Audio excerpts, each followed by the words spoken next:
Stan, tu es un talentueux entrepreneur du web. Tu es jeune par l'âge, mais tu as pourtant une solide expérience dans le domaine. Et je pense que tu es aujourd'hui sur Internet une figure incontournable du marketing. Et c'est certainement en partie grâce à ton excellente chaîne YouTube, Marketing Mania, qui compte, à l'heure où j'enregistre, presque 300 000 abonnés. Félicitations. Bonjour Stan et bienvenue dans cette interview. Merci Fabien pour cette introduction excellente. Je t'en prie. Donc toi qui es fan de psychologie humaine et qui en fait un pilier de tes enseignements, j'aimerais qu'on creuse un peu dans la psychologie de Stan, dans ton mindset, pour Ok. qu'on puisse percer un peu les secrets de la réussite, si je peux le formuler comme ça, parce que l'objectif premier de mes interviews, c'est de cerner le mindset des entrepreneurs pour voir comment ils pensent, comment ils agissent, pour avoir des Mhm. résultats, et pour que toi qui es derrière la vidéo enfin derrière l'interview, qui écoute cette interview, que tu puisses faire pareil. Et en bonus, on parlera d'un gros projet que tu as en ce moment. Donc, on va laisser un petit peu de mystère. Et on va commencer tout de suite avec les premières questions. Ça te va, Stan? Parfait. Yes. Alors, pour commencer à apprendre à mieux te connaître, il y a une question que j'adore poser pour commencer. Quel enfant tu étais? Euh, J'étais un enfant qui était très calme. Un des premiers trucs que ma grand-mère me disait, c'était que quand j'étais petit, je feuilletais des livres sans les déchirer. Et elle était incroyable. Elle disait c'est incroyable, tu les déchirais pas.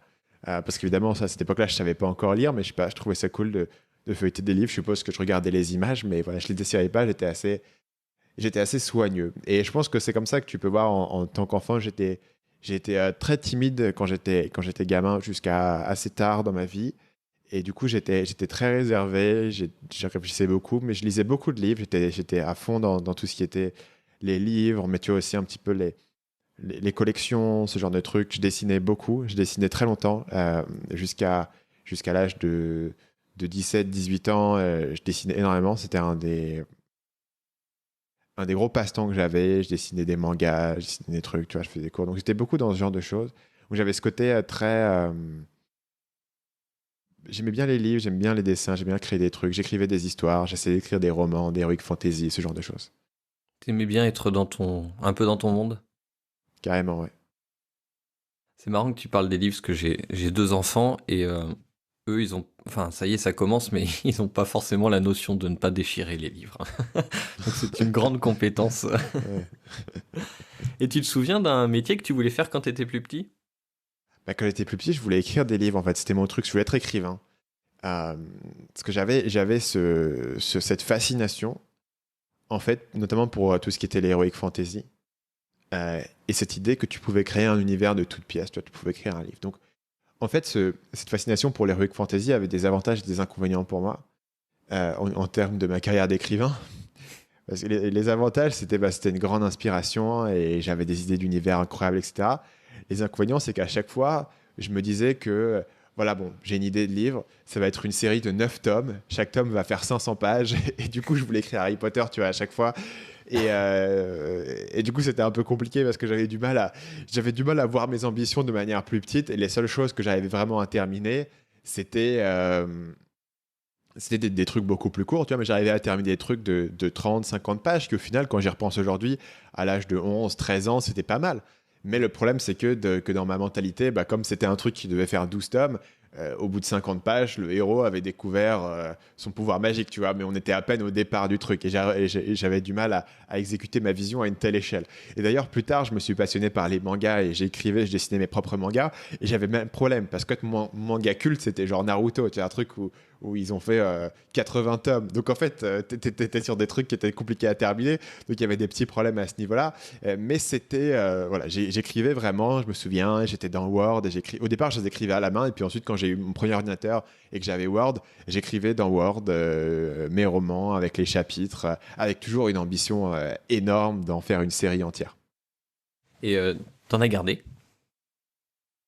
Euh, Bonne question. Il y en a certains, il me semble que j'ai retrouvé une version papier d'une histoire que j'avais écrite qui était dans un vieux carnet. Les versions numériques, allez, tu sais, c'était une époque, c'était avant le cloud, c'était avant tout ça. Donc, où est-ce que ça serait? Ça aurait été, j'avais pas à cette époque-là de notion de comment sauvegarder les trucs. Donc, je pense que ça serait sur un disque dur. Il y a quelques trucs qu'on a gardés, notamment avec mon frère. On avait aussi une fascination pour les histoires audio. Il y avait un truc qui s'appelait le donjon de Naheulbeuk à l'époque. Ah Peut-être oui. que certaines personnes se souviendront du donjon de Naheulbeuk. Donc c'était l'histoire d'un gars qui faisait. C'était une aventure avec un nain, une elfe, un magicien qui est dans une aventure et lui il faisait toutes les voix et c'était un truc humoristique. On était fasciné par ce truc-là et donc on faisait un peu la même chose. Sauf que on n'avait pas du tout compris l'idée que le gars il enregistrait ses pistes séparément et puis après le montait avec des effets sonores, etc. Donc en fait, nous on enregistrait ça sur. Je sais, j'avais un lecteur MP3 qui avait aussi un micro, donc on enregistrait sur un micro en faisant les bruitages en temps réel, toutes les voix, les accents, etc. C'était l'enfer. Et il me semble que ces fichiers-là, on les avait retrouvés. Je me souviens plus, tu vois, ils avaient dû finir sur un disque dur, on les avait retrouvés et c'était un délire total parce qu'en fait, évidemment, plus tard, moi j'ai fait beaucoup de podcasts. Et je réalise d'ailleurs que le Donjon de Nullbuck, c'est essentiellement le premier podcast que j'ai vraiment écouté. C'était un truc culte, tu vois. On connaissait toutes les citations, on se le répétait, on faisait les voix pendant que j'étais au collège. Et donc, il y a des trucs que j'ai gardés. Et de temps en temps, je retrouve des trucs. Et je me dis, waouh, c'est vrai, on faisait ça. Tu vois, avec mon frère, on était extrêmement créatifs et on voyait des trucs et on se faisait inspirer. On voulait émuler et faire la même chose, même si on ne comprenait pas en fait du tout comment ça fonctionnait. Tu vois, j'avais aucune notion, par exemple, que dans un roman d'heroic fantasy, il y avait une structure. C'est pas tu commences à écrire et t'écrivais des trucs cool et ça faisait un roman. Et pareil sur un truc tu vois, audio, on se rendait pas du tout compte qu'il y avait du montage, il y avait différentes pistes audio. Nous, fallait qu'on fasse tout d'un coup. Et cette capacité à voir très grand, tu l'as gardée après en tant qu'entrepreneur? Bah, je pense qu'entrepreneur, cette capacité à avoir grand, c'est un avantage et un inconvénient, quoi. Je pense que c'est une erreur si aujourd'hui tu veux devenir écrivain, de regarder Harry Potter et de dire ouais, moi je pense que je pourrais faire ça. Je vais me lancer dans une épopée qui va me prendre 10 ans à écrire et qui va faire X tomes, tu vois. Je pense que ce serait beaucoup plus stratégique d'un point de vue de l'approche de dire ok, est-ce que je suis capable d'écrire une histoire qui va faire 30 pages, qui raconte une histoire cool, qui développe des personnages attachants, et qui met un univers qui est cohérent et qui à la fin raconte une histoire satisfaisante en 30 pages que je suis capable d'écrire sur, mettons, voilà, un mois et je vais me mettre ça comme projet et voir si tu es capable de terminer ça, de le diffuser, de voir si tu es capable d'en parler un petit peu, de l'envoyer à quelques personnes, d'avoir des retours, tu vois, et plutôt que de te lancer dans un projet qui est monstrueux. Je pense qu'en tant qu'entrepreneur, il y a aussi le même biais, c'est-à-dire que si tu démarres et tu fais OK, je pars aujourd'hui de zéro, je vais faire un business de ouf, on va faire ci, on va faire ça, je vais avoir des employés, des trucs, j'aurai des millions de fans, j'aurai des produits à travers le monde, tu vois. Et si direct tu parles avec cette idée, cette vision qui est énorme, alors je dis pas que c'est forcément une mauvaise chose, tu vois, mais c'est pas mal d'avoir comme au départ fait des petits projets pour t'exercer un petit peu et pour avoir pratiqué tes compétences. Il faut que tu comprennes que dans un gros projet, il y a énormément de pièces du puzzle, chacune des pièces du puzzle doit fonctionner. Ça peut être bien quand tu pratiques différentes compétences de les pratiquer en isolation. La première fois où tu vas faire de la natation, tu vas pas commencer à faire un crawl parfait. Tu vas pratiquer les bras, tu vas pratiquer les jambes, tu vas pratiquer comment est-ce que tu respires de manière séparée pour ensuite pouvoir mettre tout à la fois. Et je pense que quand tu vas y faire un projet créatif, c'est bien aussi d'avoir pratiqué tes routines d'écriture, c'est bien d'avoir compris comment fonctionne une structure, comment tu développes un personnage. Il y a tellement d'ingrédients que si tu te dis ça n'a pas de sens de faire un truc petit, parce que moi, ce qui me plaît le plus, c'est de faire des trucs énormes. C'est un peu comme te dire en business, voilà, ça n'a pas de sens de faire des petits projets pour m'exercer. Il faut directement que je fasse un business qui va faire 1 million par an. Potentiellement, tu vas manquer certaines pièces du puzzle qui ne sont pas apparentes vues de l'extérieur. Et du coup, toi, ça a été quoi tes pièces du puzzle entre le Stan qu'on a décrit juste avant, enfant avec ses rêves, etc., et le Stan entrepreneur d'aujourd'hui qui a presque 300 000 abonnés sur sa chaîne YouTube? Il y a eu plein d'étapes différentes qui sont des étapes qui sont à la fois internes et externes. Donc, le côté, tu vois, la manière dont tu réfléchis et à la fois les compétences que tu as pratiquées, tu vois, ce que tu sais faire. Donc, d'un point de vue purement interne, un des premiers trucs que moi j'ai découvert, c'était que j'étais extrêmement discipliné. Enfin, j'étais extrêmement pas discipliné. J'étais très peureux de l'autorité en fait. Quand j'étais au collège, au lycée, j'étais absolument terrifié de me frotter à n'importe quel conflit, disons avec une figure d'autorité. Ce qui est arrivé à un point où en fait je suis entré en prépa suite à ça. Et en fait, pour donner un petit peu aux gens une vision sur mon parcours, donc j'ai fait prépa école de commerce, après je suis entré dans une école de commerce, et en fait j'ai quitté mes études pour faire mon business en ligne.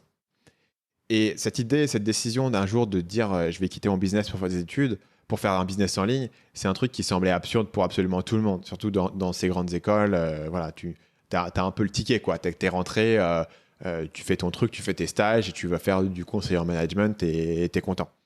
Mais moi, je voulais faire un truc différent et donc, du coup, personne absolument comprenait. Donc, il fallait que je prenne cette décision de me dire, je vais aller faire quelque chose que personne autour de moi ne comprend.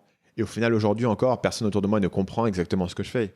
Dans ma famille, tu vois, mes grands-parents, je les appelle, je pourrais aussi bien leur parler chinois, tu vois. Et même sur mes parents qui ont une connaissance raisonnable de l'univers du web.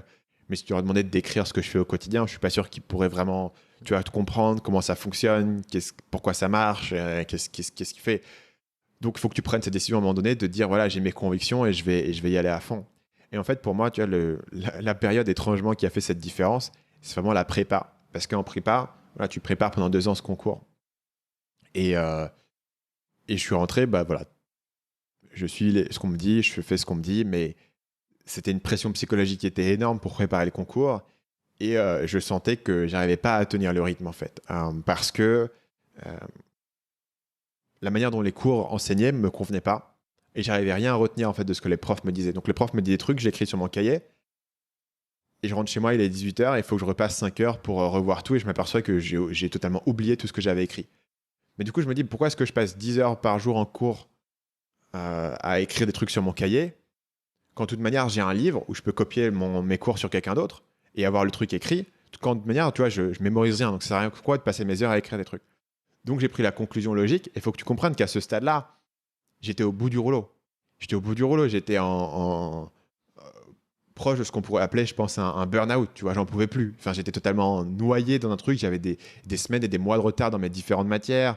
Et en plus, en prépa, quand t'es pas au niveau, on te casse, quoi. Tu vois, les profs vont vraiment te casser. Moi, mes profs faisaient pleurer les gens au tableau. Ils s'en foutaient. Tu vois, enfin, vraiment, en prépa, on te cogne. Donc, du coup, tu te fais cogner à un moment donné, tu arrives au bout du rouleau et j'ai cette idée assez extrême de me dire, voilà, puisque je retiens rien quand je suis en cours, je vais arrêter d'aller en cours. Donc, très naïvement, je suis allé voir mes profs en disant, voilà, écoutez, voilà ma situation. Moi, je sais que je suis là pour préparer le concours, etc. Donc, j'ai évalué que je vais arrêter d'aller dans votre cours parce que je trouve que j'apprendrai mieux par moi-même. Et très naïvement, à cette époque-là, je pensais que si je faisais cet argument, tu vois, d'un point de vue logique et rationnel, le prof allait se dire, bah oui, cet élève-là, clairement, voilà, il va faire son truc de son côté. Je vais être content. Est-ce que c'est pas du tout passé ça? Parce que, ouais, tu vois, à cette époque-là, j'avais pas du tout cette vision en fait, du point de vue inverse de la conversation. Parce que le point de vue inverse de la conversation, t'as un élève qui vient de dire, vous servez à rien. Et je vais apprendre mieux dans le livre tout seul. Donc forcément, le prof qui a passé sa carrière et qui a dédié sa carrière à ça, ça l'énerve un peu. Et par ailleurs, si tu veux, pour eux, avoir un élève qui rentre pas dans le rang, peut-être que c'est mieux pour cet élève, mais c'est moins bien pour la classe. Parce que d'un coup, tu as une personne qui va faire son truc et qui va totalement saper ton autorité et saper cette idée que le prof est la personne d'autorité qui va t'amener à ton concours. Parce que très concrètement, en fait, la prépa, c'est un truc bizarre. C'est que c'est un système extrêmement disciplinaire et très dur, mais qui est entièrement basé sur une peur psychologique. Parce qu'en fait, tes profs n'ont aucun levier pour te faire du mal à tes concours. C'est entièrement un concours, tu vas t'asseoir, tu vas écrire. C'est comme le bac. Tu vas écrire, tu vas être noté, et si tu as des bonnes notes, tu rentres. Tu pourrais, théoriquement, travailler tout seul, préparer le concours chez toi, te présenter et rentrer à HEC dans la plus grande école de commerce. Théoriquement, c'est totalement possible de le faire. D'ailleurs, c'est quasiment ce que moi j'ai fait parce qu'en deuxième année, j'ai quasiment travaillé de chez moi tout le temps. Et tous mes camarades pensaient que j'étais totalement fou de faire ça parce que j'allais pas en cours et du coup, personne ne corrigeait mes copies. Donc en fait, personne ne savait si j'étais un génie qui avait trouvé le ticket et qui allait rentrer, qui allait intégrer, ou si j'étais totalement fou parce que je passais mes journées entières tout seul chez moi, à parler à personne. Tu sais, là, j'avais en plus, je sais pas pourquoi, mais cette année-là, il faisait super froid chez moi, donc j'avais une couverture, j'étais vraiment en mode ermite, tu vois, chez moi à faire des maths toute la journée. Et puis en plus, j'avais trouvé une autre idée du génie qui était, je vais ignorer toutes les matières sauf les maths. Donc j'ignorais la philo, l'histoire, etc. Et je faisais que des maths toute la journée, exercice après exercice, et je les refaisais, je les connaissais par cœur et tout. La nuit, je rêvais de faire des maths. Et j'avais pas de notion de la réalité parce que les profs ne corrigeaient pas mes copies. Donc en gros, je me disais, tiens, j'ai l'impression qu'en maths, je suis devenu fort. Mais peut-être qu'en fait, c'est juste que j'ai totalement oublié quel était le niveau d'exigence en fait en prépa. Donc vraiment, pendant 1 an, j'étais totalement tout seul, quasiment, dans mon coin, à faire mon truc.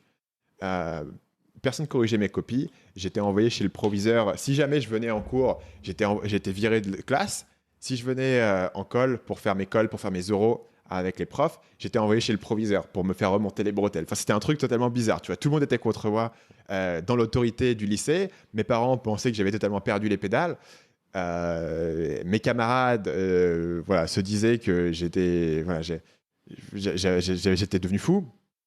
Et moi, j'étais le seul à me dire, bah, tiens, ça se trouve, ce que je suis en train de faire, ça marche. Et j'ai l'impression que j'ai une stratégie qui est cohérente. Mais c'est une stratégie qui était assez extrême, qui demandait d'ignorer des matières entières. Tu vois, c'était un truc qui était assez fou. Et finalement, le truc, là où ça a peut-être changé, tu vois, ma mentalité pour toujours, c'est qu'après, que pendant un an, on m'a dit que j'étais taré et j'étais vraiment tout seul dans mon coin à faire mon truc, et ben j'ai intégré euh, les hypothèses que j'avais faites sur la manière qui marchait mieux pour moi pour apprendre et la stratégie aussi en termes de coefficients qui était d'ignorer certaines matières, notamment la philo, et de faire que des maths. Et la théorie ici, c'est un truc entièrement stratégique, c'est-à-dire que d'abord les maths ont le plus gros coefficient, c'est simple, mais surtout le retour sur investissement en prépa de faire des maths est assez significatif. Parce qu'en maths, tu peux vraiment te dire, ok, si tu travailles plus, tu auras une meilleure note. En philo, le calcul n'était pas aussi garanti. Et c'est pour ça qu'en philo, en gros, tu essayais de faire le 20% du travail qui te donne 80% des résultats pour t'assurer un 12, en te disant tout ce temps-là que tu n'as pas mis dans la philo, tu vas le mettre dans les maths. Et en gros, la différence, c'était que les gens qui bossaient à fond la philo, ils avaient 16, moi j'avais 12, mais je passais 10% du temps qu'eux, ils y avaient passé, que je réinvestissais dans les maths, là où j'avais un meilleur retour. Et en fait, en maths, c'est des épreuves, ou quasiment toutes les épreuves de maths qu'on a fait, il y a énormément d'épreuves de maths en école de commerce, j'avais 20 à chaque fois. Et donc j'avais 20-20-20 sur mes épreuves de maths. Les langues, c'est aussi un truc où tu as un bon retour. Donc je faisais beaucoup de langues, parce que tu étudies du vocabulaire, tu vois, tu l'as appris. Et quand ça reviendra sur ta traduction, où on avait du coup du thème et de la version, donc on doit traduire des textes de l'un à l'autre, donc il faut connaître beaucoup, beaucoup, beaucoup de vocabulaire. Et donc du coup, tu te bouffes du vocabulaire, et tu avais ce carnet de vocabulaire, et tu te le manges, et tac, tac, tac, tu le fais, tu vois. Et donc il y avait des trucs extrêmement répétitifs que tu pouvais faire, mais qui fonctionnaient bien. Et donc essentiellement, c'est un espèce de hack où pour moi, ça a marché et je suis rentré. Mais du coup, je me suis dit, tiens, parfois ces figures d'autorité qui me disent qu'il faut faire un truc et que voilà le chemin pour le faire, ils n'ont pas toujours raison. Et ça, c'était un changement énorme pour moi dans la manière dont je pouvais voir le monde. Et cette idée de cette référence absolue pour l'autorité et cette terreur d'être en conflit avec une figure d'autorité, ensuite à ça, elle avait disparu.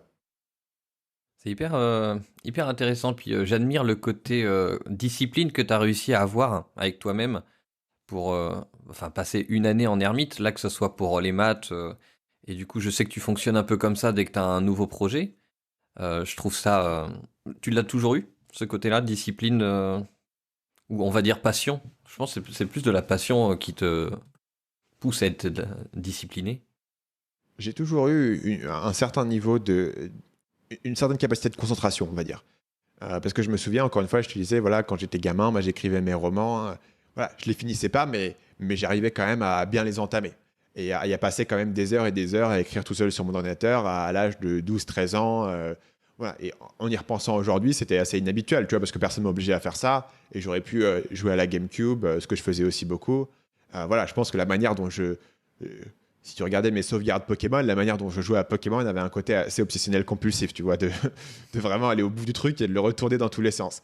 Donc il y a toujours eu ce côté assez... j'ai toujours eu cette capacité un petit peu de concentration et pouvoir aller au fond du truc. Après, je pense que ce que j'ai gagné à partir de ce moment-là, la capacité vraiment à rester sur une chose pendant très longtemps et voilà, et à intégrer une stratégie d'un peu plus long terme. Tu vois. Avant, c'était pas des choses où je persévérais pas pendant un an sur mes livres et au final, je les abandonnais au bout d'un moment. Et en prépa, ce qui se passe, c'est que en gros, tu es sur un projet avec une deadline de 2 ans et tu sauras pas si ça marchait ou pas avant 2 ans et tout se joue. C'est un peu comme les Jeux Olympiques. Tu vois, enfin, pour moi, l'idée, je pense que c'est le truc le plus stressant au monde parce que tu te prépares pendant 4 ans pour un truc qui va se jouer en fait en quelques minutes. Et tu sauras si ta préparation et tout ton travail a payé qu'à la fin. Ce qui est très différent, tu vois, dans un business, tu as des progrès au fur et à mesure et tu n'as pas un moment où tout va, ça va pas être aussi noir et blanc, tu vois. Tu sais si ça avance, si ça avance pas. Et là, non, tu sais et tu peux pas te comparer aux autres directement. En école de commerce ou aux Jeux Olympiques, tu sais pas si dans un autre endroit, il y a quelqu'un qui est un génie et qui est 10 fois plus talentueux que toi et de toute manière, tu es coincé, tu vois. Tu pourras jamais le battre. En école de commerce, enfin en prépa école de commerce, j'avais cette vision, tu vois, de l'élève mythique qui est à Ginette, tu sais, le gars, il est à la bibliothèque 12 heures par jour, tu vois. À chaque minute où je suis en train Si je suis en train de manger un peu trop lentement à la pause déjeuner, il est déjà à la bibliothèque en train de bosser. Tu vois, si je suis en train de regarder un film le soir, il est encore en train de réviser son truc. Et j'avais un peu cette vision mythique d'une espèce de bête noire qui n'arrêtait jamais de bosser, qui était 10 fois plus intelligent que moi. Et, euh, et tu sais pas, tu vois, si ça se trouve, bah ouais, t'es pas si fort que tu le crois et t'as aucun moyen de le savoir avant le dernier jour. Et du coup, ça t'enculque un peu ce truc de te dire, bah voilà, aujourd'hui je travaille et je peux pas voir les résultats de mon travail et je pourrais pas les voir pendant 2 ans. Mais il faut encore que je continue à avancer parce que je sais que chaque petit pourcentage que je me rajoute, bah, ça me fait un petit avantage le jour J que je pourrais avoir. Chaque petit exercice de maths que j'ai fait, c'est un exercice de maths qui peut tomber le jour J ou c'est un truc qui me rend 5% plus rapide sur cet exercice en particulier. Tu vois. Et donc, du coup, cet élément de longue haleine, je me souviens clairement pas l'avoir eu avant ça. Et c'est un truc qui m'est venu de la prépa. Et ensuite, évidemment, sur le business, c'est un peu la même chose. C'est-à-dire que tu peux pas te dire que tu vas travailler pour avoir une satisfaction qui est nécessairement immédiate. Et donc, il faut apprendre à- à prendre un intérêt dans le process que tu es en train de faire. Mettons, tu vois, tu fais une chaîne YouTube, il faut apprendre à te dire, voilà, la vidéo que je suis en train de faire, elle est satisfaisante en soi et je suis satisfait de l'avoir publiée. Et sans te dire qu'il faut directement que tu aies 10 000 abonnés, parce que ça peut prendre quelques mois d'y arriver, ou 1 an ou plus. Ouais, pour reprendre, moi qui ai eu à préparer un Ironman, donc j'ai été beaucoup préparé, enfin physiquement et mentalement. Et cette notion entre l'objectif de résultat et l'objectif de maîtrise, quand tu fais des choses aussi poussées qu'un Ironman, et puis du coup en entrepreneur ça marche aussi, c'est de se dire, bah, 10 000 abonnés, t'as pas vraiment la main dessus directement. Tu es obligé de le Ouais, décomposer en plusieurs, et c'est surtout que pour y arriver, tu vas être obligé de mettre en place des choses, et des choses, c'est sur ces choses-là qu'il faut que tu t'appuies, parce que c'est elles que tu maîtrises. Tout comme un Ironman, tu peux pas maîtriser la météo, tu peux pas maîtriser ton état de fatigue, enfin, tu peux pas tout maîtriser, tout ce qui va arriver le jour J. Par contre, tu peux maîtriser tout ce que tu as appris pendant l'entraînement, à gérer ta foulée, à gérer ton effort, à machin, tout ça. Et j'aime bien le parallèle. Et je rebondis sur ton histoire, c'est marrant parce que toi qui parles beaucoup de psychologie, le schéma que tu as fait entre le fait qu'il y en ait un qui bosse plus longtemps que toi, plus fort que toi, et finalement d'avoir l'image de forcément, comme il a bossé plus, machin, c'est lui qui va réussir le plus. Alors finalement, on s'aperçoit quand on est entrepreneur que c'est pas celui forcément qui en fait le plus qui va avoir les meilleurs résultats, mais celui qui en fait le mieux.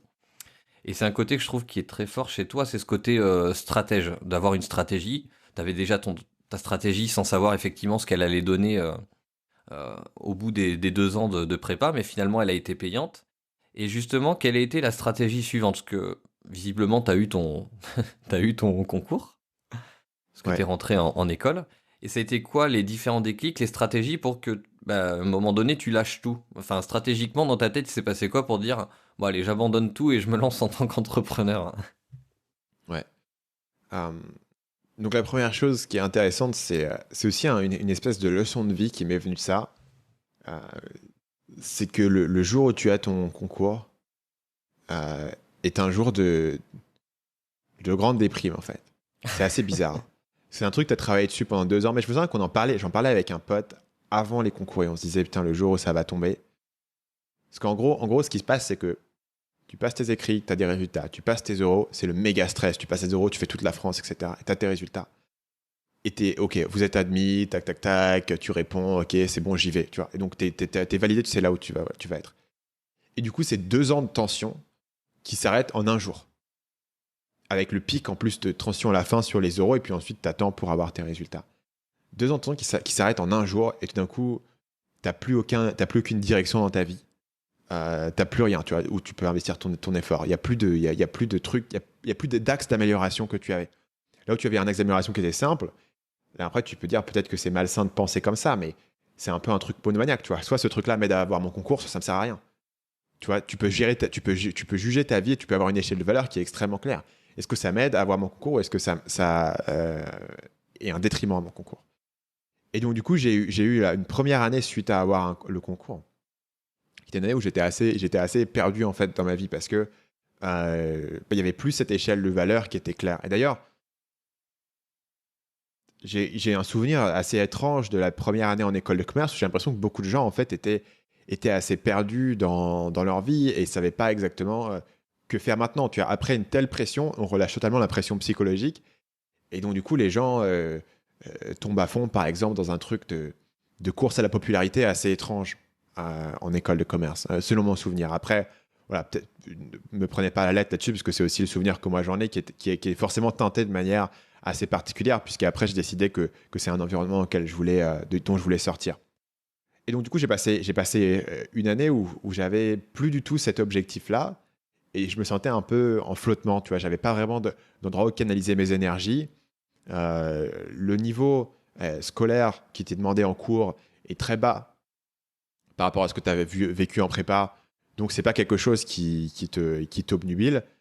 Et d'un autre côté, tu as tout ce côté, vraiment la course à la popularité en école de commerce qui m'intéressait pas trop. Donc, j'étais vraiment en flottement pendant longtemps. Et là où j'ai pas mal canalisé ça, c'est que je me suis mis à énormément lire. Je me suis mis à énormément lire de bouquins différents. Et de fil en aiguille, en fait, je suis tombé sur la semaine de 4 heures de Tim Ferriss, qui parlait de business en ligne, etc. Et donc, du coup, je me suis dit, tiens, ça, c'est intéressant. Et je me suis plongé là-dedans et j'ai appris plein de trucs à ce niveau-là et j'ai commencé à faire des projets en ligne. J'ai commencé à monter des sites, j'ai commencé à tester des trucs. Mais ça ne veut pas dire que, tu vois, en jour 1, j'ai décidé que j'allais faire ça. J'ai commencé à monter des projets. Du coup, j'avais pas mal de temps pour le faire parce que à cette époque-là, j'ai commencé à faire un stage. Mais le stage, j'avais un peu de temps à côté. Donc, je travaillais le soir, le week-end, je montais des trucs, etc. Et en fait, ça a pris un petit moment où je m'immergeais de plus en plus dans ce domaine. Et c'était devenu le nouveau truc où en fait, je jugeais tout sur le fait de est-ce que ça va m'aider à monter mon business ou pas. Et j'avais recréé un peu ce truc, un peu monomaniaque de ça. Et donc, du coup, j'écoutais beaucoup de podcasts, j'entendais parler de cette communauté d'entrepreneurs en Asie. Et je m'étais reconstruit un propre petit univers dans ma tête de tout ce qui était possible sur Internet, même si personne autour de moi ne comprenait vraiment ce que j'essayais de faire. Et j'écoutais ces podcasts-là, je lisais ces blogs, tu vois, de gens qui en parlaient. Et du coup, je m'étais construit cet univers. Et j'ai même trouvé l'opportunité d'aller à la rencontre de ces gens-là en Asie. J'avais pris à un moment donné, j'avais trouvé 6 semaines où j'étais censé faire un stage, mais en même temps, personne ne vérifiait là où j'étais. Donc, j'avais pu prendre 6 semaines où j'avais été en Asie, rencontrer des entrepreneurs à Bali, à Chiang Mai. Et du coup, pour la première fois, je pouvais rencontrer des gens qui faisaient ça au quotidien. Et c'est comme ça qu'ils gagnaient leur vie. Et ça avait été un énorme déclic pour moi. Et du coup, j'avais à partir de ce moment-là pris la décision que voilà, le plus tôt possible, j'allais faire ça et j'allais déménager en Asie et aller vivre dans cette communauté. Ok. Et, est-ce que tu peux nous parler vite fait des différentes avant Marketing Mania, entre le moment là que tu nous as dit tu avais différentes activités, puis le moment où tu t'es posé sur Marketing Mania, que tu as développé Marketing Mania, ça a été quoi les petites, petites non, mais les transitions? Le premier business que j'ai fait, c'était un business qui s'appelle Séduction Academy. Donc je parlais de séduction et en particulier, j'expliquais aux hommes qui étaient timides comment surmonter cette peur. C'est pas la niche où j'ai commencé. J'ai commencé sur un truc assez nul de séduction. J'ai commencé par voilà, comment séduire, etc. Ce qui n'était pas extrêmement intéressant et ce qui n'était pas différencié en fait, parce qu'à l'époque, j'avais aucune notion de marketing, de différenciation et de psychologie client. Mais en travaillant sur mon positionnement client, en ayant des premières personnes qui m'avaient contacté, et j'échangeais beaucoup de mails avec les gens à l'époque. Je faisais essentiellement du coaching gratuit par email pour les gens. Je répondais à tous les emails et il y avait des gens avec qui j'ai dû échanger des dizaines et des dizaines d'emails sur plusieurs mois. Je les avais sur Skype, je parlais avec eux. Donc, j'ai commencé vraiment à développer une compréhension beaucoup plus profonde du problème qu'avaient les gens. Et vraiment, voilà, moi j'ai parlé de quand j'étais jeune, j'étais extrêmement timide et réservé.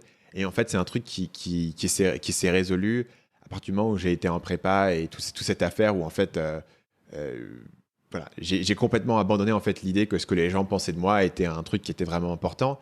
Et du coup, ça m'a beaucoup décomplexé dans mes relations personnelles aussi.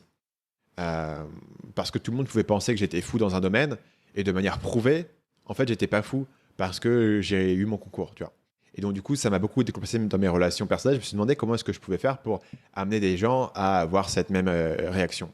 Et j'ai réalisé que ce que voulaient beaucoup d'hommes en matière de séduction et ce qu'ils cherchaient dans ces conseils, c'était pas en fait de pouvoir séduire n'importe quelle fille facilement et d'avoir le numéro de téléphone au bar en moins de 30 secondes et de pouvoir sortir avec des top modèles, etc.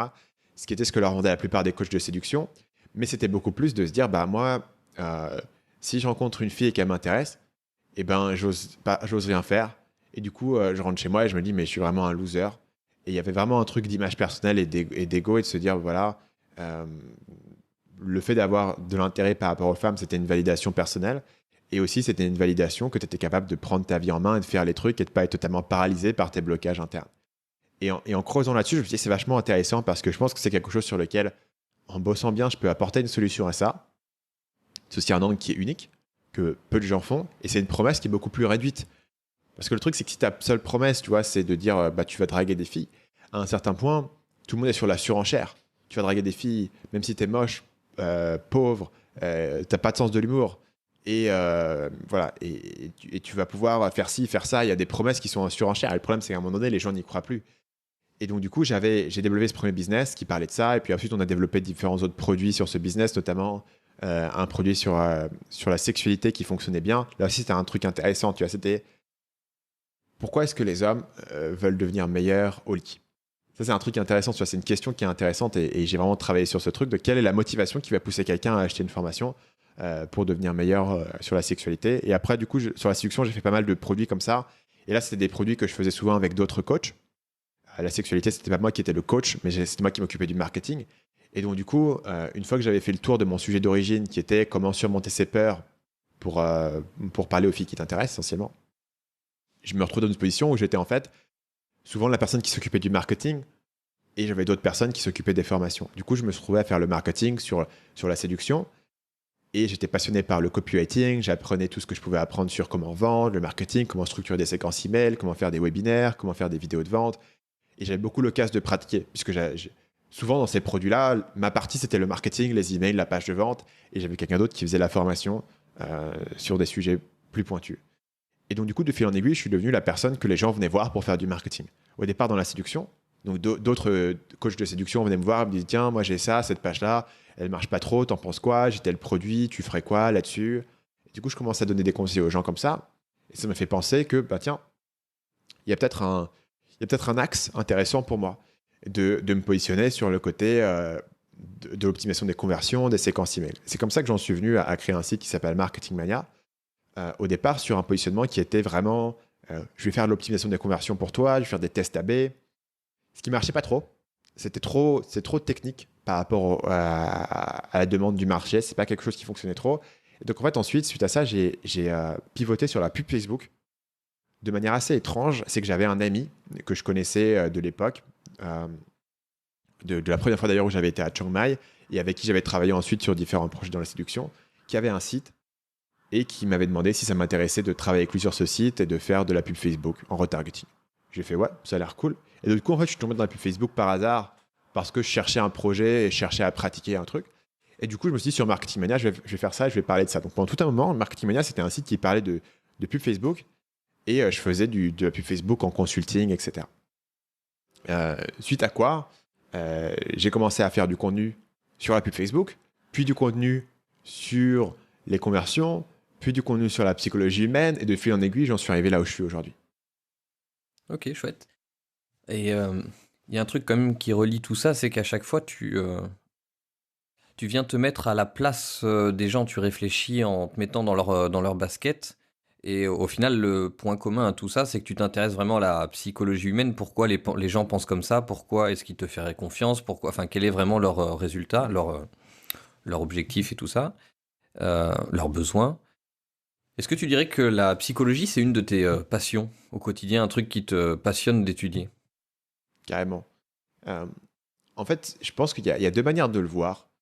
La manière charitable de voir cet intérêt, c'est que c'est un exercice d'empathie. De me demander, ok, il y a un truc qui est populaire, je vais me demander pourquoi est-ce que ce truc est populaire. Je vais essayer de comprendre, même si c'est pas un truc qui moi me plaît personnellement, mais si c'est pas un truc qui m'intéresse, c'est pas mon truc, pourquoi est-ce que les gens qui s'intéressent à ce truc-là, ils s'intéressent? Il y a généralement une raison, et je trouve ça intéressant de la découvrir. Par exemple, quand je vais étudier, je sais pas, le jeu vidéo Fortnite, ou le groupe de rap PNL, même le youtubeur Thibaut InShape, qui sont pas forcément des trucs que moi je consomme personnellement, mais je me demande, tiens, pourquoi est-ce que ce truc-là est aussi populaire? Et est-ce que je peux découvrir les recettes qui sont derrière? Est-ce que c'est quelque chose qui est généralisable? Et souvent, tu découvres des principes qui sont généralisables. La manière moins charitable de le voir par rapport à mon parcours, c'est qu'il y a vraiment une grande dose d'opportunisme. C'est l'idée qu'à certains points, j'ai identifié, tiens là, je pense qu'il y a un truc à jouer, il y a un besoin à résoudre, il y a un truc sur lequel peut-être mes compétences naturelles me donnent un certain avantage, sur lequel je peux me positionner et jouer une bonne carte là-dessus.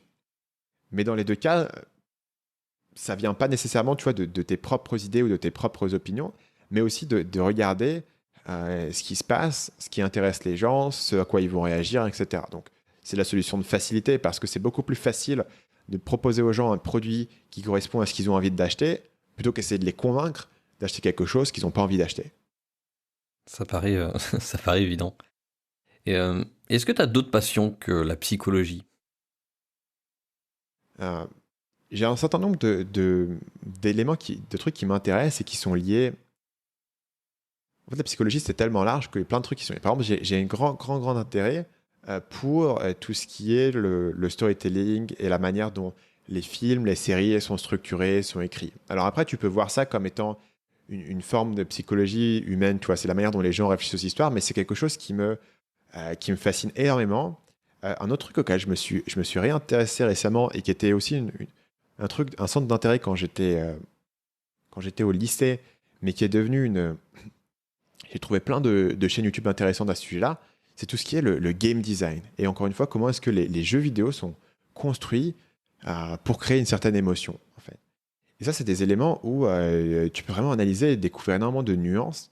Et tu redécouvres en fait des concepts que tu as appris dans un autre domaine. Donc, en fait, les concepts que tu as appris en copywriting, où on t'a dit, OK, voilà comment écrire une page de vente, tu vas découvrir des parallèles qui sont énormes sur voilà comment écrire un scénario, ou alors sur voilà comment est-ce qu'un jeu vidéo, par exemple, va introduire ces mécaniques pour que tu ne sois pas perdu.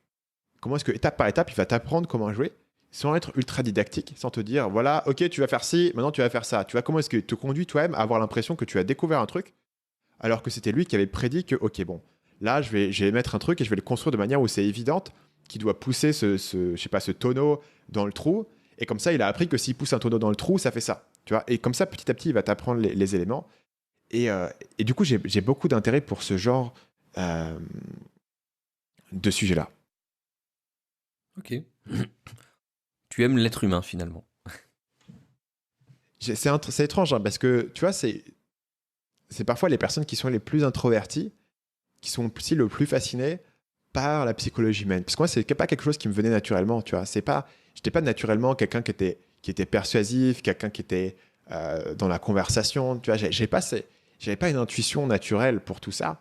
Ce qui fait que j'ai développé un intérêt pour analyser et pour comprendre de manière plus explicite pourquoi est-ce que ça fonctionne. Pourquoi est-ce que ce film, il fait kiffer les gens versus un autre qui les ennuie complètement. Pourquoi est-ce que ce personnage, il est attachant versus un autre qui est totalement ennuyeux et totalement oublié, tu vois. Pourquoi comment ça fonctionne? Pourquoi est-ce qu'un youtubeur est intéressant là où un autre n'arrive pas à décoller? Et là, voilà, là où moi je pense que j'ai un avantage et ce que j'essaie de faire sur ma chaîne, c'est de comprendre de manière explicite quels sont les concepts et les leçons que tu peux en tirer. Et c'est vraiment d'aller au-delà de l'intuition que tu peux avoir, de tu vois, qu'est-ce qui fait qu'une personne est intéressante ou pas, et aller vraiment de comprendre, ok, voilà, c'est ça les principes, et si tu les appliques, ils s'appliquent dans différents domaines. D'accord. Et toi, dans ta psychologie, c'est quoi pour toi tes plus grandes valeurs, enfin des choses qui sont importantes, fondamentales, que tu aimes bien retrouver forcément chez tes clients, enfin avec qui tu es aligné, les valeurs qui régissent un peu ta vie. Hmm. Je pense que un des éléments qui était pour moi fondamentaux dès le début, c'était l'idée de pouvoir avoir un sens de contrôle sur ce que je fais. Et c'est pour ça d'ailleurs que j'ai appelé le livre de cette manière-là. Le livre s'appelle Votre empire dans un sac à dos. C'est l'idée, pour moi, l'idée d'empire, c'est pas simplement que tu vas faire un truc qui est énorme, c'est pas forcément ce que tout le monde veut, et tout le monde n'a pas envie d'être Steve Jobs, et moi j'ai pas forcément envie d'être Steve Jobs, mais cette idée que tu peux avoir un petit empire qui est à toi, ou un petit jardin si tu préfères, ou une petite barque qui est à toi, et c'est pas forcément le truc le plus gros au monde, mais c'est un truc que tu peux contrôler, et tu peux en faire ce que tu veux, et tu peux prendre la responsabilité pour ce truc-là, et tu peux pas te plaindre si ça fonctionne pas, et c'est à toi, tu vois, c'est à toi de le faire. Et ça, c'est toujours une idée que j'avais eue, qui était de dire je préfère faire un truc qui est petit mais qui m'appartient, plutôt qu'essayer de faire un truc plutôt qu'essayer de rentrer dans ce moule. Parce que j'avais la sensation que essayer de rentrer dans un moule, c'est jamais un jeu sur lequel j'allais être extrêmement performant. j'étais jamais la personne la plus populaire à l'école, j'étais jamais la personne, tu vois, j'avais des bonnes notes, mais j'étais pas forcément à l'aise dans ce modèle-là. Et donc, du coup, j'essaye de trouver un jeu que je peux gagner. Et ça, je pense que cette idée de pouvoir faire mon propre truc, c'est toujours une idée qui a été, qui a été vachement forte pour moi. Et j'aime bien aussi, tu vois, quand je travaille avec des gens, bah, pas travailler avec des gens, pas recruter des gens qui attendent que je leur dise quoi faire. Et j'aime bien travailler avec des gens qui vont avoir cette idée qu'ils ont envie de monter leur propre projet, avoir un sens d'autonomie au sein de la boîte, parce que c'est aussi comme ça que moi j'ai envie de les manager. Parce que si demain je recrute des gens, il faut que je sois au quotidien le nez dans leur projet, à leur dire quoi faire, ou mettre le bouton sur la page, quoi écrire ici, quel email envoyer, bah, du coup, moi, j'ai plus du tout cette autonomie, cette capacité de faire mes propres projets de mon côté, de faire mes vidéos, de faire mes trucs. Et du coup, ce sens d'indépendance, cette capacité à prendre ses propres décisions, c'est un truc sur lequel je place pas mal de valeur. Ok, ça marche. Alors tu l'as tu l'as dévoilé à moitié, ton nouveau projet, donc du coup tu es en train d'écrire un livre, en tout cas au moment où on enregistre cette vidéo. Il est écrit. Terminé. Terminé. Hmm. Quel est comment pourquoi avoir choisi le nom? Si tu peux redonner le nom et pourquoi Ouais. avoir choisi ce nom? Donc le livre s'appelle Votre empire dans un sac à dos. Le sous-titre, c'est Décoder la psychologie humaine pour trouver une idée de business, vendre sur Internet et gagner votre vie depuis votre ordinateur. Donc l'idée de Votre empire dans un sac à dos, on a pas mal agonisé sur le titre. On avait différentes options que j'avais testées sur le forum, j'avais testé différentes options. Mais j'aime bien cette idée de... Bah, j'aime bien d'ailleurs ce titre qui te prend un peu de court et avec ce contraste entre quelque chose qui est gros et quelque chose qui est petit. L'idée de dire Votre empire dans un sac à dos, en gros pour moi le titre il a deux intérêts. Le premier intérêt, c'est qu'il doit être mémorable. Tu vois, tu regardes par exemple un titre comme La semaine de 4 heures. La semaine de 4 heures, c'est un titre qui veut pas dire grand-chose en fait. Parce que le livre te parle pas vraiment d'une semaine qui dure 4 heures, mais tu t'en souviens. Tu vois, il y a quelque chose de mémorable, il y a quelque chose de visuel. La métaphore du sac à dos est visuelle, et puis le côté d'un truc grand, d'un truc petit est mémorable. Le deuxième, c'est que bah, c'est quand même bien que ton titre il soit un peu évocateur du concept du livre. Et le concept central de Tim Ferriss, c'est que tu vas pouvoir être 10 fois plus productif et efficace. Donc la semaine de 4 heures, parce qu'aux États-Unis, tu bosses 40 heures, donc c'est 10 fois plus productif, tu peux faire la même chose en 4 heures. Dans mon cas, le point qui était central, comme je te le disais, c'était cette idée de pouvoir avoir le contrôle de ce que tu fais. Et que la raison de monter un business sur Internet, pour moi, c'est pas d'être super riche, d'avoir une Lamborghini, parce qu'honnêtement, la Lamborghini, personne ne peut te la garantir. En revanche, voilà, ça se trouve, tu vas travailler autant qu'un salarié, ça se trouve, tu vas gagner presque autant qu'un salarié. Quel sera ton avantage? Pour ton avantage, c'est que tu as le contrôle de ton temps, tu as le contrôle de ton revenu. Tu peux bosser plus si tu as envie de bosser plus et essayer de gagner plus. Tu peux choisir de rester plus dans le lifestyle, euh, de vivre tranquillement, de pouvoir voyager. Et tu as ce choix parce que tu as ce truc que tu peux contrôler. Et tu sais que les efforts que tu mets dans ce truc-là, eh ben, ils vont payer des dividendes plus tard. Et que tu peux passer du temps à travailler dur sur ce truc-là parce que c'est à toi et c'est ton petit bébé et tu l'as créé à partir de zéro. Et c'est pour ça que j'aimais bien le concept d'empire. Évidemment, on aurait pu dire monter un business qui tient dans votre sac à dos ou un truc comme ça, mais tout d'un coup, tu n'as pas ce côté un peu visuel de l'empire que j'aimais bien et tu n'as pas ce côté aussi résonnant de te dire voilà, un business, c'est un business, tu vois, c'est un job. Ton empire, c'est un business, mais c'est aussi ton petit bébé. C'est aussi ton petit roman, tu vois, d'Heroic Fantasy que tu voulais faire quand tu avais 13 ans et que maintenant tu peux créer ton petit univers et le contrôler et avoir tes petits personnages et tes petites aventures. D'ailleurs, c'est un truc que je trouve très bon, toi, dans ton copywriting, c'est ta capacité à créer des accroches. Tu as l'art d'écrire des accroches, des titres avec des mots qui sont puissants, mais qu'on voit pas forcément souvent. Tu vois, comme tu disais, monter un business, machin, enfin, des termes que tout le monde veut utiliser, tu vas être capable d'utiliser un mot qui va à la fois parler, mais à la fois que les autres n'utilisent pas. Et c'est vrai que là, l'empire dans un sac à dos, ça parle très bien et ça te démarque des autres. Euh, T'as mis du temps pour le trouver, ce titre? En fait, j'avais un premier titre que j'avais proposé et en fait, j'avais un titre que j'aimais bien qui était venu très rapidement pendant que je faisais la proposition de livre à mon éditeur. Et le titre, c'était, entre guillemets, Apprends à vendre et tu n'auras jamais faim. Et je trouvais que c'était un titre qui était cool, qui avait vraiment un axe qui était unique, qui avait ce côté un peu agressif. Parce que moi, j'aime bien, ça c'est un truc qu'on peut mettre en parenthèse et parler plus tard, mais J'ai ce concept du biais de négativité et j'aime bien avoir un côté un peu négatif dans ce que je fais. D'ailleurs, certaines personnes avaient une réaction négative au mot empire et du coup, ça m'a intéressé aussi de le garder. Mais si tu vois l'idée que tu vas avoir faim et en gros, si tu sais pas vendre, voilà, tu vas crever de faim et tu vas avoir des problèmes. Ce qui était un peu agressif, il y a ce côté un peu proverbial de dire voilà, il faut apprendre à vendre pour pouvoir vivre. Mais en fait, quand je le disais comme ça aux gens, la plupart des gens comprenaient pas exactement.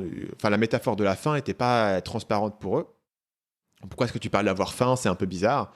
Moi, j'ai pas faim. Ce que je veux, c'est être libre ou autre chose, tu vois. Évidemment, la métaphore que je voulais dire, c'était tu manqueras jamais d'argent, en gros. Et si tu sais comment gagner toujours de l'argent, bah, tu peux quitter ton job, tu peux faire tout ce que tu veux et tu sauras toujours retomber sur tes pattes. Mais c'était pas aussi clair que ça. Et en fait, j'ai découvert que ce côté proverbial, tu peux pas le. Enfin, j'arrivais pas à le modifier, ce titre. J'arrive pas à sauver ce concept pour en faire quelque chose de plus clair. Parce qu'en fait, si tu fais maintenant apprends à vendre et tu pourras toujours gagner ta vie, et tu pourras gagner de l'argent, apprends à vendre et tu seras riche, apprends à vendre et tu pourras monter ton business sur Internet, tout devient nul directement. Il y a plus ce côté unique, il y a plus ce côté proverbial, il y a plus ce côté négatif. Donc en fait, j'arrivais pas à sauver ce titre. Et donc j'étais un peu embêté parce que mon titre que je trouvais cool, personne ne le comprenait. Et j'ai été, j'ai été courir avec mon père parce que c'était une époque où je suis passé à Nice à cette époque-là, voir mon père. Bref, j'étais courir et d'un coup j'ai juste idée de tiens, si j'avais un truc qui était grand et un truc qui était petit, si j'avais genre un empire et si j'avais un truc qui était petit dans votre poche, dans votre sac à dos, tu vois, j'avais cette idée un peu. En gros, j'ai eu cette vision du contraste, un élément un peu visuel d'un truc grand et un truc petit. Et, mais en même temps, j'étais pas sûr. Mon équipe était pas à fond sur sur le titre. L'éditeur était pas si chaud que ça. Donc il y avait un peu il y avait un peu des réserves par rapport à ce titre. Et donc du coup, je suis parti sur le principe que ça allait peut-être être un titre qui était provisoire. Et le problème qu'il avait ce titre, c'est qu'il était super long. À l'origine, le titre c'était Construire un empire qui tient dans votre sac à dos. Donc le titre était super long. C'était une phrase entière. Mais voilà, j'arrivais pas trop à voir comment le faire. Et puis, c'était un titre provisoire que j'ai gardé pendant longtemps. Et après ça, il a été réduit à juste un empire dans votre sac à dos. Et à cette époque-là, on essayait encore de générer des concurrents à ce titre. Et on avait plein de concurrents. Mais au final, ils étaient soit visuels, mais un peu clichés. J'en avais un qui était genre l'entrepreneur en short, l'entrepreneur en tongs, un truc comme ça. Tu vois, un contraste entre l'entrepreneur et un truc pas sérieux. Mais le problème, c'est que ça faisait directement trop je suis au bord de la plage, c'est le lifestyle, je bosse pas, qui est pas non plus moi le message que j'ai. Là où le sac à dos, tu vois, même si c'est du voyage, voilà, faut quand même voir que moi j'ai passé ma vie en Asie, enfin j'ai passé les dernières 7 ans en Asie. Voilà, c'est quand même une promesse que je peux faire et qui est cohérente par rapport à l'image que les gens peuvent avoir de moi. Et donc bref, tu vois, j'avais plein de titres qu'on avait évoqués, mais tout était soit trop cliché, donc soit trop dans la promesse de comment gagner votre vie depuis n'importe où, un truc très classique, soit trop lifestyle vendeur de rêve. C'était compliqué de trouver un équilibre entre les deux, d'avoir un petit twist, d'avoir un truc un peu qui dérangeait. Et je pense que l'idée de l'Empire dérange un peu les gens sur l'idée de dire est-ce que moi ce que je veux, ça te challenge un petit peu. Ce qui veut dire que le dernier changement qu'on a fait sur le titre, c'est de changer un empire dans votre sac à dos. C'est-à-dire c'était une suggestion de quelqu'un sur le forum Marketing Mania Insiders, qui est mon forum sur lequel mes clients sont. J'ai changé pour votre empire dans un sac à dos. Ce qui fait que je personnalise l'empire plutôt que le sac à dos. Et de dire c'est ton empire. Mais évidemment, c'est l'idée que je voulais transmettre depuis le début, donc c'était évident comme changement. C'était ton empire et c'est un truc que tu peux contrôler. Et ça te dit, bah, ton empire, c'est aussi ce que toi, tu peux voir. Mais il y a ce côté un petit peu, est-ce qu'un empire, c'est pas un peu trop grand? Il y a ce côté un peu challengeant, il y a un peu cette grosse promesse, il y a un peu... l'empire, ça a aussi ce côté un peu impérialiste, un peu conquérant, un peu négatif, un peu violent presque. Mais du coup, j'aimais bien ce côté un peu challengeant et que voilà, que c'est pas un titre non plus totalement bisounours. Et personne, que ce soit chez mon éditeur, dans mon équipe, n'était capable de trouver un meilleur titre, moi non plus. Est-ce que c'est qu'on est tombé habitué du titre après avoir passé autant de temps avec ou est-ce que c'est juste que c'était un bon titre et qui cochait toutes les cases? Voilà. Pour moi, il cochait toutes les cases. Je pense pas que le titre a besoin d'être extrêmement... Tu peux avoir un titre qui est à la fois visuel, qui est à la fois mémorable et qui est à la fois une promesse ultra explicite. Parce que de base, ta promesse explicite, qui est pour le coup le sous-titre, décoder la psychologie humaine pour trouver une idée de business, etc. Voilà, ça, c'est pas un truc, tu vas pas te souvenir. Si les gens se demandent, ok, c'était quoi le sous-titre du livre de Stan qui m'a donné il y a 2 minutes, personne ne se souvient. que c'était décoder la psychologie humaine pour trouver une idée de business, vendre sur Internet et gagner votre vie depuis votre ordinateur. Moi-même, voilà, j'ai dû prendre du temps pour l'apprendre. En revanche, les gens se disent non, ouais, c'est un truc avec un empire et un sac à dos. Tu tapes ça sur Google, tu le retrouves directement. Et je pense que l'aspect visuel du titre est finalement ce qui m'a séduit. Parce que je me dis que c'est un truc qui va être mémorable. Ok, donc c'est marrant de voir quand même que finalement le travail du titre, il peut prendre presque autant de temps, peut-être j'exagère un peu, mais que l'écriture du livre. Mais en même temps, c'est la première chose que les gens vont voir. Et c'est marrant de voir qu'un titre aussi simple d'apparence, finalement, peut demander autant de travail. Je sais plus, c'est quoi ce dicton qui dit la simplification, la simplicité, c'est la sophistication suprême, ou je sais plus comment c'est tourné exactement. Euh, je trouve ça intéressant. Et au final, moi personnellement, en l'ayant vu, j'ai trouvé que c'était un bon titre. Donc on verra, on verra à l'avenir ce que ça donne. Mais je trouvais que le titre était bon. Euh, pour être un peu plus en profondeur au niveau du contenu du livre, c'est quoi ta mission entre guillemets avec ce livre? Qu'est-ce que tu veux partager au monde avec ce livre? C'est quoi l'objectif? Pour moi, la grande idée, c'est que beaucoup de gens aujourd'hui veulent se lancer sur Internet et monter un business. Et en fait, tout ce que tu trouves est la première chose qui est le plus évident pour les gens, c'est tous les hacks et les techniques. Quel outil utiliser, quels sont les hacks, quelles sont les nouvelles techniques, de faire des webinaires, de faire de la pub Facebook, de faire telle plateforme, de faire du Instagram, des stories, etc. Ce qui est tout très bien et ce qui a son utilité. Mais il faut comprendre que tous les hacks du monde ne vont pas faire décoller ton business si derrière le besoin client n'est pas là, si derrière tu n'as pas compris ce que les gens recherchent, ce que les gens veulent acheter, etc. Donc par exemple, si tu me demandes, ok, c'est quoi tes conseils pour réussir sur YouTube? Les gens s'attendent à ce que je leur donne des hacks. Je leur dis, ok, tu vas faire des recherches de mots-clés sur tel outil, et ensuite tu vas faire des vidéos sur tel sujet, et tu vas faire tel truc pour pouvoir être promu, être partagé, etc. En réalité, aujourd'hui, si ma chaîne YouTube fonctionne, c'est parce que YouTube recommande mes vidéos. Si YouTube recommande mes vidéos, c'est parce que les gens cliquent dessus et les gens les regardent.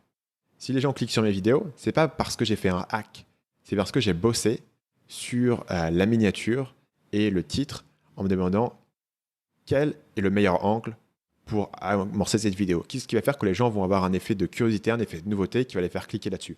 C'est d'ailleurs très similaire au travail d'écriture sur le titre du livre. Et j'ai passé beaucoup de temps à travailler sur mon titre et sur ma miniature. Et au final, quand tu regardes mes miniatures, elles sont très simples. Et mes titres, ils sont relativement simples.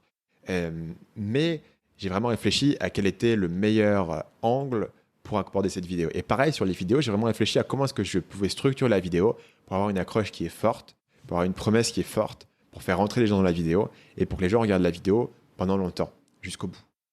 Et c'est ce travail-là qui n'est pas un travail de tactique, tu vois, de surface, c'est un travail de fond sur la psychologie de mon client, sur ses besoins, sur la structure d'une vidéo en termes de storytelling et en termes d'attention et la manière dont tu structures les informations pour être captivant. Moi, je fais des vidéos qui sont super longues.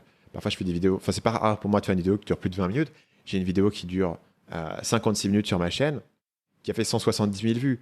Et je peux dire que cette vidéo sur la structure, j'ai bossé en me disant, OK, comment je fais pour, sur 56 minutes, garder l'attention de la personne jusqu'au bout? Comment est-ce que je fais sur une longue vidéo pour garder l'attention? Et c'est vraiment ces éléments-là, ce travail de fond, qui est beaucoup plus dur à faire que simplement des hacks, mais qui va vraiment faire la différence. Et les hacks sont bien rajoutés en surface de ça et en surcouche. Mais si au fond du cœur du truc, tu n'as pas une promesse qui est convaincante pour les gens, tu peux faire tous les hacks du monde, bah, ils vont pas être convaincus, tu vois, parce que tu as une super stratégie pour scraper leur email sur LinkedIn ou n'importe quelle méthode. Et pour moi, c'est ça le grand message de ce livre, c'est qu'il y a certaines choses qui ne changent pas. Et ces choses-là, c'est vraiment la psychologie humaine. C'est ce qui fonctionnait en termes de marketing il y a 100 ans, quand Claude Hopkins faisait des lettres dans les années 1920. C'est ce qui marchait dans les années 80 pour un gars qui s'appelle Gary Albert, que je cite dans le premier chapitre du livre. Je raconte un peu son histoire. C'est ce qui fonctionnait il y a 7 ans, quand moi j'ai commencé en 2012 sur Internet, et c'est ce qui fonctionnera dans 10 ans. Et si aujourd'hui tu veux construire un business qui te fait vivre et qui n'est pas un truc qui est construit sur la mode du moment, mais sur un truc un peu fondamental, tu as intérêt vraiment à comprendre ces paramètres-là de psychologie humaine et à rentrer en profondeur là-dedans, parce que c'est ça qui va donner une pérennité. Les plateformes, elles vont changer. YouTube, ça change tout le temps, l'algorithme, le truc. Par contre, je sais que tant que je continue à faire des vidéos que les gens regardent, je devrais continuer à progresser sur YouTube. C'est beaucoup plus productif pour moi de creuser de plus en plus profond dans cette psychologie humaine plutôt que de chasser les mises à jour de l'algorithme ou le nouveau hack du moment. D'accord, donc c'est le message essentiellement que tu veux faire passer dans ce livre. Ouais. Ouais. Et selon toi, qu'est-ce qu'il apporte par rapport à d'autres livres? Parce que c'est vrai que dans le milieu, on lit tous beaucoup de livres. Tu as lu La semaine de 4 heures, mais après, tu en as lu, je pense, des dizaines d'autres, et même plusieurs fois. Qu'est-ce que celui-ci va apporter au monde de l'entrepreneuriat? Donc il apporte un élément qui est similaire à ma chaîne YouTube. C'est-à-dire que dans ma chaîne YouTube, ce qu'on va faire, c'est qu'on va étudier la psychologie humaine à travers des études de cas réels de produits qui ont fonctionné. Et sur ma chaîne YouTube, je peux aussi bien analyser le jeu vidéo Fortnite que le groupe de rap PNL, que le YouTuber PewDiePie, que le Loup de Wall Street, que la série Better Call Saul, etc. Et donc, comment est-ce que tu peux vraiment creuser dans la psychologie humaine, pas en analysant seulement un exemple, mais en prenant ces concepts, ces biais cognitifs, ces besoins humains, et en comprenant comment est-ce qu'ils s'appliquent dans plein de business différents. Et le livre fait la même chose. Le livre te parle, effectivement, te donne la grande thèse, c'est que la manière dont tu vas réussir, c'est vraiment en comprenant ces besoins humains. Maintenant, comment est-ce que tu vas comprendre les besoins humains? Je peux te les expliquer, je peux te dire, OK, la preuve sociale, c'est important, il y a ci, il y a ça. Mais comment est-ce que toi, tu vas vraiment intégrer dans ta moelle épinière ce que c'est que la preuve sociale? Comment est-ce que tu vas intégrer dans ta moelle épinière ce que c'est que le besoin de ton client? Il faut que tu puisses voir plein d'exemples différents. Et donc là où mon point de vue, de manière générale sur YouTube, est différent de ce que la majorité des gens te proposent, et c'est aussi ce que je fais dans le livre, c'est de t'illustrer ces besoins et ces biais psychologiques-là humains à travers plein d'exemples qui sont différents, qui sont un peu inattendus, qui sortent de ce que tu as l'habitude de voir et qui te permettent de trianguler ces concepts et de les comprendre de manière beaucoup plus profonde que si simplement on te les avait cités. Ok. T'as mis combien de temps pour écrire ce livre? J'ai passé environ 6 mois sur le livre en tant que projet principal. Ok. Et c'était quoi ta discipline, vu que tu es quand même quelqu'un de très stratège et discipliné? Comment tu t'y es pris pour être sûr de tenir les délais? Donc j'ai pas tenu les délais que je m'étais fixé à l'origine. À l'origine, j'avais cette idée que j'allais pouvoir attaquer le livre, j'allais pouvoir faire un rythme de 2000 mots par jour, et en 6 semaines, j'aurais un premier manuscrit de 60 000 mots. Donc à cette époque, je suppose que je travaillais du coup 5 jours par semaine. Sur le cours de l'écriture, je suis vraiment repassé à 6 parce que il y avait trop de choses à gérer. Mais du coup, voilà, 6 x 5, ça fait 30, x 2000, ça fait 60 000 mots. Mon calcul ici, c'était que sur une vidéo, je suis facilement capable d'écrire 2000 mots, voilà, dans la matinée. C'est pas très compliqué pour moi d'écrire 2000 mots. Je me dis, voilà, c'est un peu moins, j'ai une marge de sécurité sur le livre. Il s'avère qu'écrire le livre, c'était beaucoup plus difficile que d'écrire une vidéo, et en tout cas, j'avançais beaucoup moins vite. Et une des disciplines centrales que je me suis mis, c'est que chaque jour, j'ai un document, un tableur, où je mesure chaque jour le nombre d'heures que j'ai travaillé sur le livre, le nombre de mots que j'ai ajouté à mon manuscrit, et le nombre de mots par heure que j'ai mis pendant cette journée. Et donc, du coup, j'ai une vision de, OK, où est-ce que j'en suis par rapport à mes 2000 mots par jour en moyenne, où est-ce que j'en suis? Donc, assez rapidement, il est devenu évident que le rythme de 2000 mots par jour, je ne le tenais pas. Et que ça allait prendre plus longtemps que prévu, pour différentes raisons, qui font que le livre prend plus de temps à écrire en fait qu'une vidéo YouTube de longueur équivalente. Donc, j'ai pris du coup plus de temps pour l'écrire. Mais l'idée que je me suis mise, c'est assez simple. C'est que tous les jours, il faut écrire. Une fois que je suis dedans, il faut être dedans tous les jours. Je travaille toujours beaucoup en termes de structure globale sur le livre, ensuite sur chaque chapitre, de manière à pas, quand je suis en train d'écrire, inventer ce que je vais dire. Généralement, je sais déjà plus ou moins ce que je vais dire parce que j'ai déjà écrit les grandes idées. Mesurer tous les jours le temps que je passe dessus. Écrire généralement le matin. Donc moi, j'ai toujours eu cette idée que le matin, je voulais faire mes tâches créatives. L'après-midi, mes appels et mes tâches managériales, mes emails, etc. Donc c'est quelque chose que j'ai maintenu sur le livre. Sachant que moi, j'ai un avantage ajouté là-dessus, qui est le décalage horaire. En fait, comme je suis à 6 heures actuellement d'avance sur vous, ça veut dire que si je commence à bosser à 8h30, en fait, pour vous, il est 2h30 du matin. Et quand les gens qui sont en France commencent à vouloir m'appeler le matin, en fait, pour moi, il est déjà l'après-midi. Donc, c'est cet avantage ajouté en termes. Mais sinon, après, tu peux aussi te mettre une règle que tu tu fais que ces rendez-vous l'après-midi. Donc chaque jour, j'ai une plage d'écriture de 3 à 4 heures que je fais le matin. Et tous les jours, je le fais. Je fais le maximum de mots. Mon objectif de 2000 mots, je l'ai rarement tenu. J'ai rarement réussi à faire 2000 mots par jour sur le livre, à part vraiment dans les meilleures journées. Mais généralement, j'étais beaucoup plus vers une moyenne de 1200, 1300 mots. Ce qui n'est pas beaucoup quand tu as passé 3 heures à écrire. Enfin, c'est pas énorme. Euh, mais voilà, c'était ce que j'arrivais à faire. Et donc, du coup, après, travailler dessus tous les jours, étape par étape. Et ce qui est assez cool quand tu as ce tableur, c'est qu'en fait, quand tu écris sur ton livre pendant une journée, tu as l'impression de ne pas vraiment avoir beaucoup avancé parce que tu n'as fait qu'une partie d'un chapitre. Mais sur ton tableur, tu vois 13%, 16%, 19%, 23%. Et chaque jour, tu as un petit pourcentage qui augmente. Et tu vois, tu as une manière visuelle de quantifier ta progression. Et étape par étape, chaque jour vers les 100%.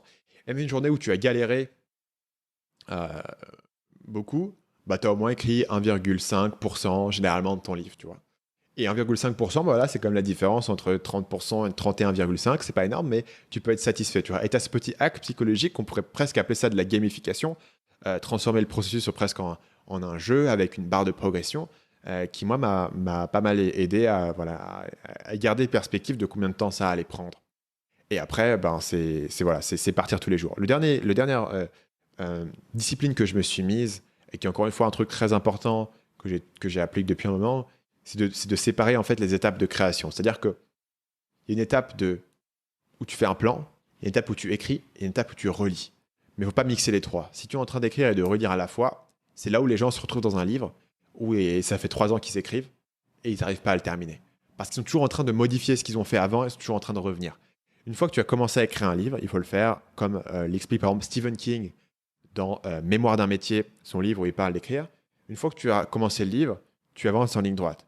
Tu commences au début et tu avances à la fin. Et ton objectif, c'est le plus rapidement possible d'avoir un premier jet. Parce qu'une fois que tu as un premier jet, tu as quelque chose de concret sur lequel tu peux travailler. Tu peux le modifier, tu peux le changer, et tu peux potentiellement passer beaucoup de temps sur les relectures. Moi, j'ai passé beaucoup de temps sur les relectures. Mais tu as déjà quelque chose. Une fois que tu passes du temps sur ta lecture et que tu as un truc entier, tu as un truc entier qui est terminé. Tu risques pas d'être bloqué pendant des mois et des mois et des mois sur le chapitre 14 parce que tu es en train de le réviser à l'infini. Il faut avancer en ligne droite, faire les choses une à la fois, faire ton plan une à la fois, faire ton écriture une à la fois, faire tes relectures une à la fois. Et si ça te prend X couches de relecture, ça te prendra X couches de relecture pour passer et pour le peaufiner. Mais ça t'assure de toujours d'avoir un élan, d'aller de l'avant. Parce qu'à partir du moment où ton élan est cassé, c'est là où vraiment tu peux devenir dégoûté de ton livre. Tu peux facilement te dégoûter d'un livre que tu es en train d'écrire. C'est tellement un projet qui est gros, c'est un projet que n'est pas fini, c'est pas parfait, il y a beaucoup de problèmes. Tu peux facilement, si tu es enlisé dedans, tu es au milieu d'un marécage, et tu te dis, mais ce que je fais là, ça marche pas trop, et tu es perdu, tu vois, dans le truc. Il faut que tu le prennes tranche par tranche. Aujourd'hui, je vais commencer à modifier le chapitre 7 et je vais essayer de faire que le chapitre 7, il fonctionne un peu mieux. Et à partir du moment où tu peux avoir ça et avoir un sens de progression qui est constant, même si c'est que sur une petite tranche, tu peux garder cet élan positif et continuer à progresser sur l'ensemble de ta période d'écriture. La fameuse méthode des petits pas où tu as l'effet cumulé du truc qui se fait. Je l'ai vécu beaucoup quand j'ai préparé mon Ironman. Au début, je me rappelle, je faisais des selfies à chaque fois que je finissais une course. Et au bout d'1 an, j'avais, je sais plus, une centaine de selfies. Je me suis amusé à faire une mosaïque. Et tu te dis, ah ouais, j'ai fait 100 séances. Ah, c'est fou. Et ça m'a fait penser à ça avec ton pourcentage et puis le fait d'en faire un tout petit peu tous les jours et de voir que tu progresses, de voir que tu avances. Et je note aussi, tu vois, tu as l'habitude de préparer des vidéos, tu as l'habitude d'écrire 2000 mots pour une vidéo, ça te semble pas compliqué. Et je fais le parallèle avec moi j'ai écrit quasiment 1000 emails consécutifs. Et écrire un email, je sais que ça me prend pas beaucoup de temps, même s'ils font aller 800, 1000 mots, je sais qu'il faut aller 15-20 minutes pour l'écrire, grosso modo. Par contre, dès que je fais l'exercice que je fais moins souvent, qui est d'écrire un article, pourtant ça reste de l'écriture, ça reste assez proche, mais comme la structure, comme le fond, comme c'est un petit peu différent, le style qu'il faut amener, le plan et tout ça, je sais que je vais plus pour écrire 2000 mots, je vais plutôt écrire sur 2 heures, 3 heures, parce que je suis pas habitué. Donc il doit y avoir aussi cet effet-là pour ton livre. C'est pas un truc que tu faisais, c'est pas un truc que tu fais habituellement depuis 10 ans, tu vois.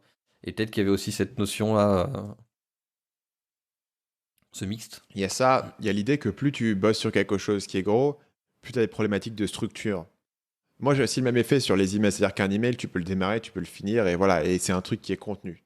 Sur une vidéo, j'ai déjà plus de travail en termes de structure, derrière, de restructurer, de m'assurer que c'est bien cohérent, que je répète pas deux fois la même chose, que les idées sont bien introduites avant d'être utilisées, que les choses sont bien définies. Tu vois. Donc, c'est un peu plus de boulot en termes de structure, mais ça reste un projet qui est contenu et je peux maintenir généralement l'ensemble de la structure d'une vidéo dans ma tête, même si, grosso modo, mes vidéos vont avoir tendance à faire 4000, 5000 mots pour une vidéo.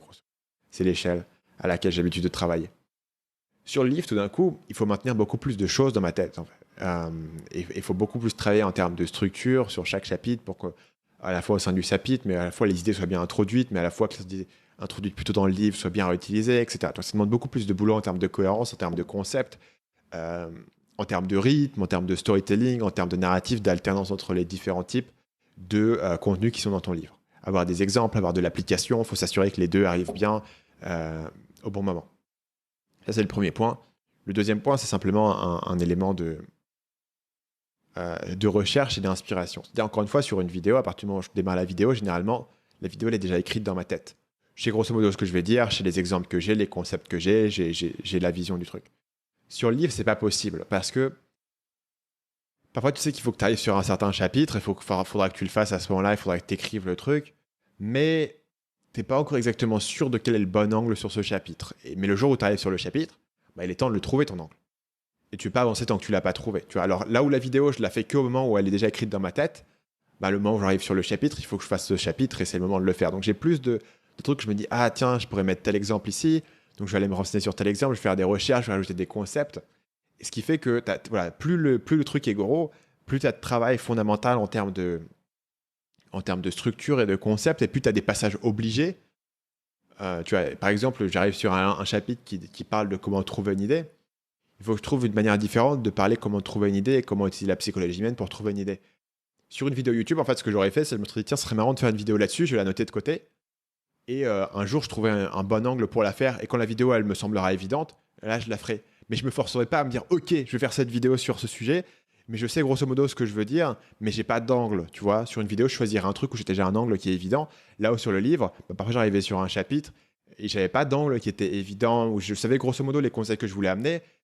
Mais ce que j'avais fait sur mon plan, c'était un peu scolaire, c'était pas transcendant, il n'y avait pas de concept nouveau, il n'y avait pas de surprise, il n'y avait pas d'histoire qui était nouvelle. Et je me mettais aussi l'idée que sur chaque chapitre que je faisais, je voulais avoir quelque chose qui est nouveau et qui t'apportait quelque chose qui était différent.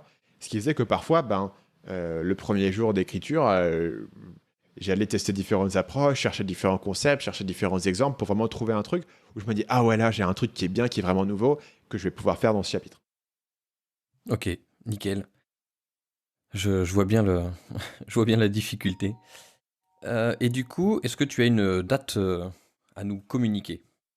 Yes. Donc le livre sort le 31 janvier, donc en librairie, à la Fnac, sur Amazon, partout, puisqu'il sort avec un éditeur traditionnel, donc il sera disponible partout le 31 janvier. Génial. Donc on peut te retrouver sur Marketing Mania, mais on peut te retrouver du coup dans les bacs, si on peut dire ça pour les livres. Dans les bacs. Donc le livre, pour les gens qui veulent voir juste des infos spécifiquement sur le livre, mon site c'est marketingmania.fr et le livre c'est marketingmania.fr/empire. Génial. Super, merci beaucoup Stan pour ton passage au laboratoire du web. Et j'ai une dernière question que j'aime bien poser. Est-ce qu'il y a un super pouvoir que tu aimerais avoir? Bonne question. Moi j'avais toujours un truc, alors ça c'était un truc quand j'étais gamin, de dire si tu pouvais arrêter le temps complètement ou genre faire disparaître le monde. Enfin, moi, j'avais vraiment l'idée de qu'est-ce qui se passerait, tu vois, si un jour je me réveillerais et le monde entier a disparu. Et je me baladerais genre dans les rues qui sont vides et je pourrais rentrer dans le supermarché et manger des bols de céréales. Et je sais pas, j'avais cette idée, tu vois, de qu'est-ce qui se passe si tu pouvais arrêter le temps et te balader dans le monde comme ça, un petit peu, libre de toute pression et personne peut dire quoi que ce soit. Et ce côté d'arrêter le temps, tu sais, quand tu vieillis un peu et tu montes ton business, etc., ça devient un truc où tu te dis, t'es très conscient en fait des trade-offs que tu fais. C'est-à-dire qu'à un moment où je suis en train de te parler, je suis conscient que je ne suis pas en train de faire autre chose. Le moment où je suis en train de regarder un film, je suis conscient que je ne suis pas en train de bosser ou que je ne suis pas en train de regarder un autre film que j'avais envie de regarder. Tu vois, et tu n'as jamais le temps de faire tout ce que tu veux. Et tu as toujours l'impression que le monde ne t'attend pas et que tu as toujours, c'est cet élève mythique, pour en revenir au mec, tu as l'élève mythique qui n'arrête jamais et que du coup, tu es toujours sur un trade-off et que tu dois toujours faire des choix. Et du coup, j'ai un peu ce fantasme de me dire, si tu vois, je pouvais faire ce truc tu sors un petit peu tu t'arrêtes le temps pendant aussi longtemps que tu veux, tu fais ton truc, tu regardes ton film, tu fais ta vidéo, tu fais ce que tu veux. Et pendant ce temps, bah, le monde ne continue pas à avancer sans toi, tu vois. Et t'es un peu libre de ce trade-off, de te dire, voilà, bah, je dois faire des choix sur l'utilisation de mon temps. Et là, bah non, tu peux faire ça. Et si tu as envie je sais pas, tu vois, si tu as entendu parler d'une nouvelle série et tu as envie de la regarder, mais j'ai jamais eu le temps de regarder cette série. Je sais pas, notamment, on parlait de Succession, de HBO. Je sais que c'est une série que je vais kiffer, qui est pile dans mon truc. Je suis sûr d'ailleurs que je pourrais faire des vidéos dessus. Mais voilà, j'ai toujours pas le temps de la regarder. Si je pouvais mettre en pause le truc et me regarder 3 petits épisodes, ça serait cool. Génial, je trouve ça très original. Et une série qui est sympa, qui pourrait te plaire, je sais pas si t'as déjà vu, c'est Mindhunter, où Ouais, justement... bah ça aussi, ça fait partie de mes trucs dans ma liste Netflix. Dans ma liste Netflix, il y a 1 milliard de trucs et le truc, c'est que je suis en déficit budgétaire sur Netflix. De temps en temps, j'arrive à regarder un truc, mais il y a beaucoup plus de trucs que je rajoute à ma liste que j'arrive à en retirer, tu vois. Donc voilà, le seul moment où j'ai un peu ce feeling, c'est quand je suis dans l'avion et que de toute manière, t'es bloqué et tu peux pas trop bosser. Enfin, j'arrive pas vraiment à bosser généralement dans l'avion, c'est trop inconfortable et puis t'as pas internet de toute manière. Et du coup, j'ai parfois un peu ce sentiment de déculpabilisation, tu vois, où genre je vais regarder ce genre de série. C'est comme ça que j'avais regardé sur mon dernier voyage un peu long. J'avais réussi à regarder enfin Casa de Papel, Money Heist, qui était sur ma liste pendant des mois et des mois et des mois et des mois. Et une fois, j'ai réussi à le faire, tu vois. Mais ouais, Mindhunter, c'est aussi un truc, je pense, qui est pile, tu vois, c'est typiquement le genre de truc que je pourrais faire. Enfin, je pourrais en faire une vidéo sur la chaîne, je suis sûr, si je prenais le temps de vraiment regarder ça. Merci beaucoup Stan pour ce moment très sympa. Merci Fabien de ton invitation, c'était cool. Avec grand plaisir. Ciao.